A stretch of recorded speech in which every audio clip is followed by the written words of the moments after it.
जयराम के गढ़ से सुक्खू का बड़ा वार, बिंदल और जयराम पर जोरदार पलटवार।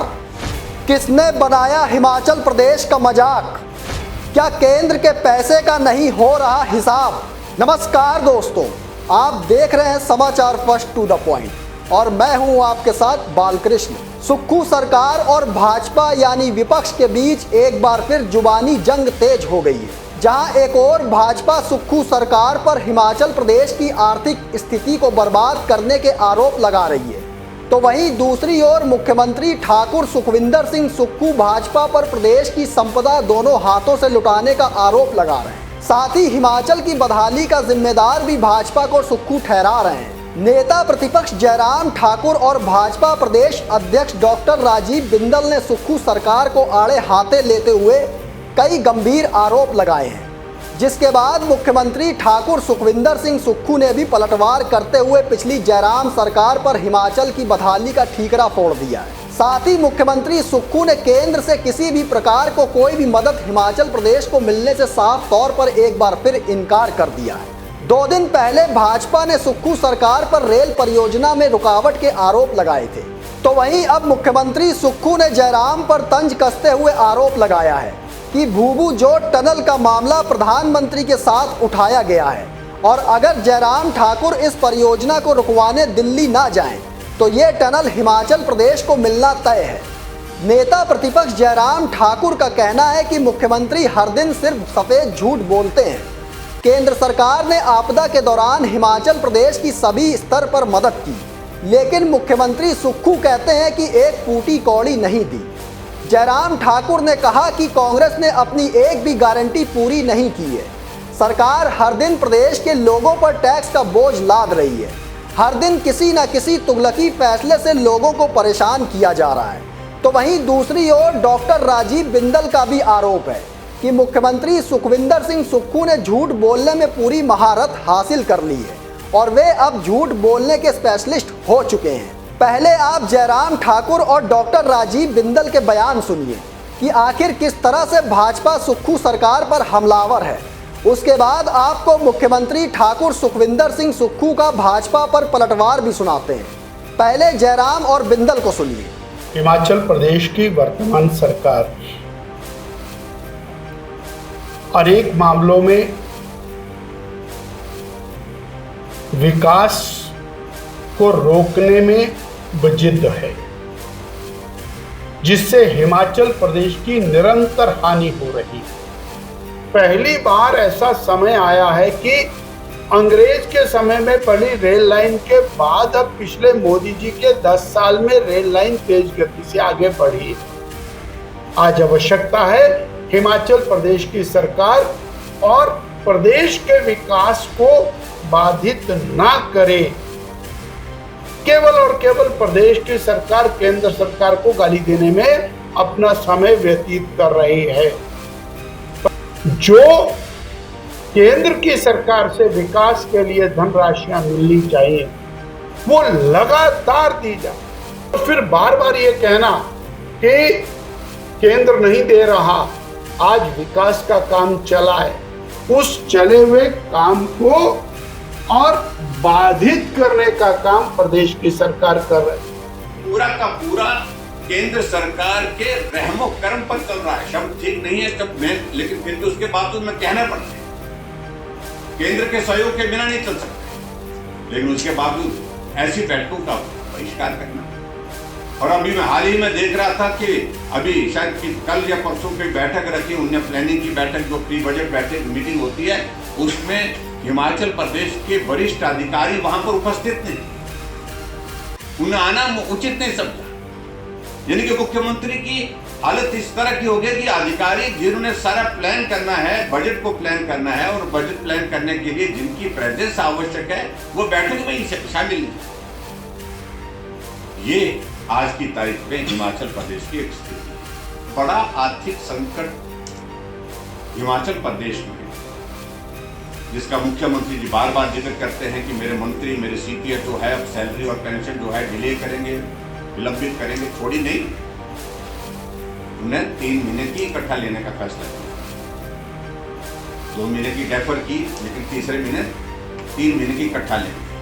और आज तक हमको कोई भी इस प्रकार से ऐसा कोई इकोनॉमिस्ट नहीं मिल पाया जिसने इस फॉर्मूले को बताया कि भाई 2 महीने की सैलरी फिलहाल नहीं लेंगे, फिर उसके बाद जो है वो तीसरे महीने जब 3 महीने की इकट्ठा लेंगे। और पूरे देश भर में इस प्रकार का कि 2 महीने की सैलरी ली ही नहीं। और मैं इस बात को देख रहा था कि एक दिन एक चैनल में इस प्रकार का वो जिक्र हो रहा था बार बार, जो इंटरव्यू दे रहे थे और जो न्यूज जो एंकर जो है वो वहां बात कर रहे थे कि 2 महीने की सैलरी छोड़ी नहीं है। मैं बड़ा स्पष्ट करना चाहता हूं, ये चैनल के माध्यम तक दूर तक बात जानी चाहिए, सब जगह बात जानी चाहिए, पूरी तरह से जानी चाहिए। हकीकत है छोड़ी नहीं, बल्कि सिर्फ उनने डेफर की है, विलंबित की है। ये मैं आपके बीच में कहना चाहता हूं। तो सुना आपने किस प्रकार से भाजपा ने मुख्यमंत्री सुक्खू पर जुबानी वार किया है। भाजपा के इस हमले का जवाब देने खुद मुख्यमंत्री ठाकुर सुखविंदर सिंह सुक्खू जयराम ठाकुर के गढ़ मंडी पहुंचे और पिछली जयराम सरकार को घेरने का काम किया। मुख्यमंत्री सुक्खू ने साफ कहा कि भाजपा ने चुनाव से पहले प्रदेश में 5,000 करोड़ की रेवड़ियां बांट दी थी। ये जनता का पैसा था। भाजपा ने राजनीतिक लाभ के लिए संस्थान खोल दिए, बिजली पानी सब माफ कर दिया और जिस दिन मैं मुख्यमंत्री बना इस प्रदेश का खर्चा चलाने के लिए सिर्फ 1 महीने का ही पैसा बचा था। मुख्यमंत्री सुक्खू बोले, डबल इंजन की भाजपा सरकार ने प्रदेश की संपदा को दोनों हाथों से लुटा दिया। प्रदेश की संपदा को दोनों हाथों से लुटाकर राजनीतिक रोटियां सेकने की कोशिश की। हमने उन दरवाजों को बंद कर दिया। मुख्यमंत्री बोले, भाजपा ने प्रदेश की जनता की सरकार को गिराने की कोशिश की और ऑपरेशन लोटस तक चलाया। 14 महीने में हमारी सरकार ने 2200 करोड़ का अतिरिक्त राजस्व कमाया। कई चोर दरवाजे बंद किए, उन्हें बंद करना भी पड़ेगा। और तो और मुख्यमंत्री सुक्खू ने कहा, भाजपा ने चुनाव के दौरान टॉयलेट टैक्स का झूठा एजेंडा चलाया। जयराम ठाकुर ने 5 साल सीएम रहते हुए मंडी को कुछ भी नहीं दिया।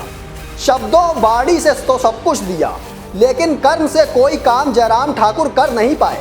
इतना ही नहीं, मुख्यमंत्री सुक्खू ने केंद्र सरकार पर आरोप लगाया कि केंद्र ने हमारी लोन लिमिट तक कम कर दी। हमारे 9200 करोड़ रुपए केंद्र के पास पड़े हैं। भाजपा नेता अगर इतने ही शुभचिंतक हैं तो केंद्र से 9200 करोड़ रुपए दिलाने में मदद करें।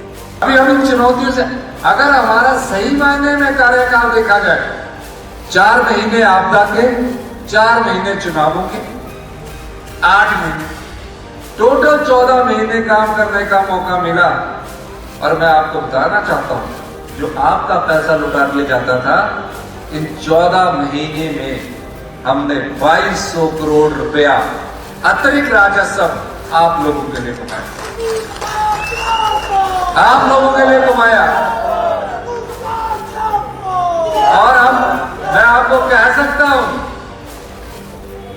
कई चोर दरवाजे हैं, उनको बंद करना पड़ेगा। पर मुझे पता है उसका विरोध मुझे सहन करना पड़ता है, अपने अंदर भी करना पड़ता है। दिल्ली से खबर चली, हमने कहा कि पहले 2 महीने अगर हमने अपनी सैलरी को डिले किया है और सरकारी कर्मचारियों की पेंशन और उनको डिले करना है तो उसको 5 और 10 दिन डिले करते हैं, तो पहले अपने पर कानून लागू करें। हमने लागू किया, पूरे नेशनल मीडिया में पता नहीं क्या क्या चला दिया और झूठ बीजेपी इतना अधिक बोल दिया। कहां से नाम ढूंढ के लाए कि टॉयलेट टैक्स,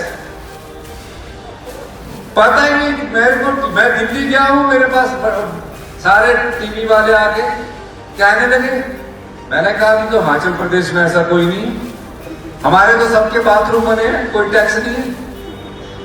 सबके बने हुए ना बाथरूम, किसके? वहां दिल्ली में चले देश के प्रधानमंत्री भी बात कर रहे हैं। ये सब चीजें अच्छी नहीं है। ठीक है, चुनाव है, चुनाव को मुद्दों के आधार पर लड़ा जाना चाहिए, लेकिन इन्होंने नया ही नाम ढूंढ देते।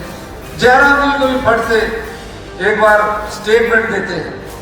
आप 5 साल मुख्यमंत्री रहे, आज आप मंडी के विकास की बात करते हैं। मंडी को दिया क्या?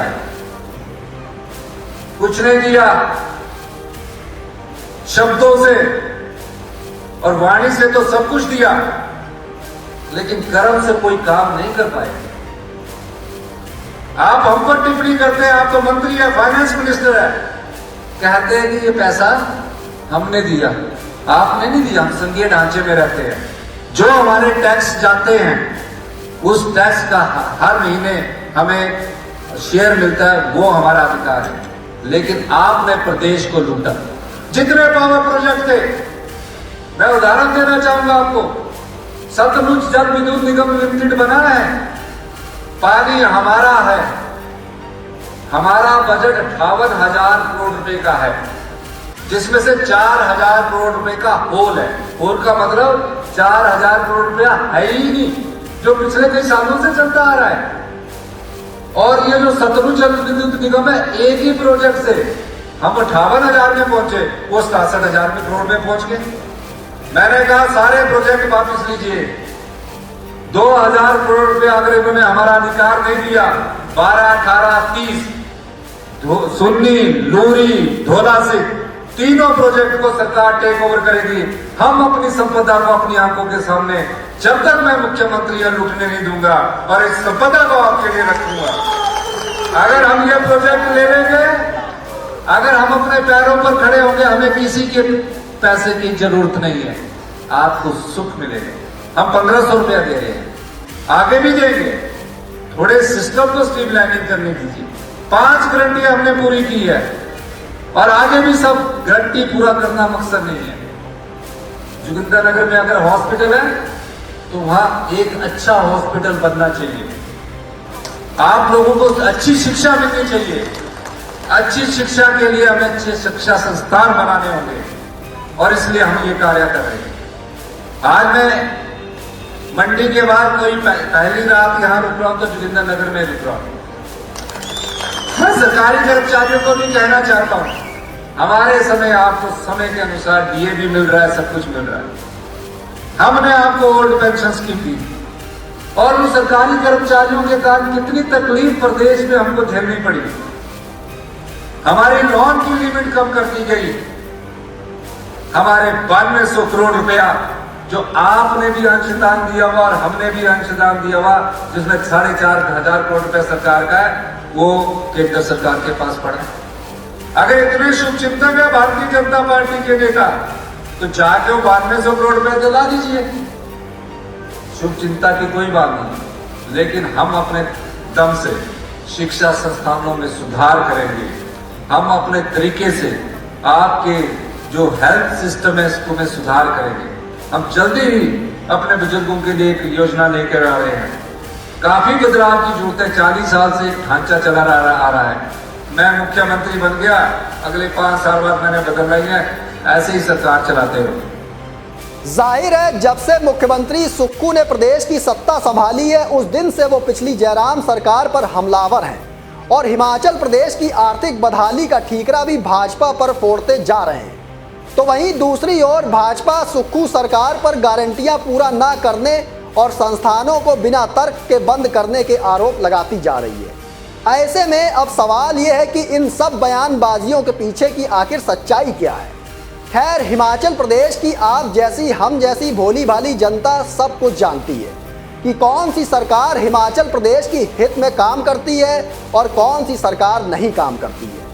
दोस्तों, हमें कमेंट बॉक्स में आप अपनी राय देना ना भूलिएगा। फिलहाल मुझे दीजिए इजाज़त, फिर मिलेंगे एक और स्पेशल रिपोर्ट लेकर। तब तक के लिए धन्यवाद।